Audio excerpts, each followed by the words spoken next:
লবেরি চ্যানেলে সবাইকে স্বাগতম। তো যারা ঢাকা বেতুয়া চরপেশন রুটে এই অন্যতম বিলাসবহুল লঞ্চ টিপু 14তে ভ্রমণ করেন, যারা সবসময় এই টিপু লঞ্চটিকেই বেছে নেন আপনার যাদের যাত্রা সঙ্গী হিসাবে, যারা টিপু 14 লঞ্চে সবসময় ভ্রমণ করেন আপনাদের সুবিধার জন্য।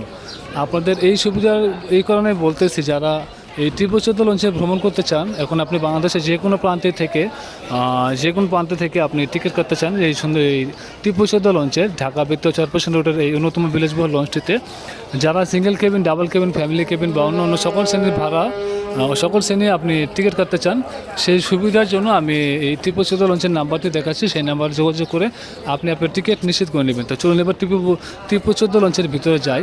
ভিতরে গিয়ে দেখায় যে আসলে টিপু 14 লঞ্চের নাম্বার কী এবং ভাড়া তালিকা সহ সকল শ্রেণীর ভাড়া তালিকা আমি এই দেখাচ্ছি, এবং লঞ্চটি কখন ছেড়ে যায় ঢাকা থেকে সেটিও আমি আপনাদেরকে দেখিয়ে দিচ্ছি।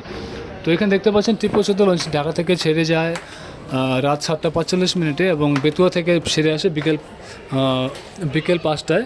আর আমি যে নাম্বারটি দেখাবো সেই নাম্বারে যোগাযোগ করে আপনি যে শ্রেণীতে যেতে চান না কেন সেই শ্রেণীর টিকিটটি কেটে রাখবেন, এবং ভাড়া তালিকা অনেক সময় কম বেশি হতে পারে, সেটি অবশ্যই এই নাম্বারে যোগাযোগ করে নেবেন। তো এই হচ্ছে টিপু 14 লঞ্চের ভাড়া তালিকা। তো আপনাদের কাছে যদি মনে হয় যে টিপু 14 লঞ্চের সার্ভিস সম্পর্কে যদি ভালো মনে হয়, সেটি অবশ্যই কমেন্টে জানিয়ে দেবেন। আর হচ্ছে ভাড়া তালিকা, আর নিচে হচ্ছে নাম্বার, এই নাম্বারে যোগাযোগ করে আপনার টিকিটে রাখবেন। আর আপনার যদি অভিযোগ থাকে সেটা কিন্তু সেই নাম্বারে অবশ্যই জানিয়ে দেবেন। তো এই হচ্ছে টিপু 14 লঞ্চের ভাড়া তালিকা। এখন আপনি যদি টিপু 14 লঞ্চে প্রতিনিয়ত বা সবসময় ভ্রমণ করেন, যদি এই লঞ্চটির সার্ভিস সম্পর্কে যদি আপনার ভালো লাগে বা খারাপ লাগে, সেটা অবশ্যই ভিডিওর কমেন্টে জানিয়ে দেবেন। আর যে নাম্বার দেখালাম সেই নাম্বারেও সেই অভিযোগটি জানিয়ে দেবেন বা আমার ভিডিওর কমেন্টে জানিয়ে দেবেন।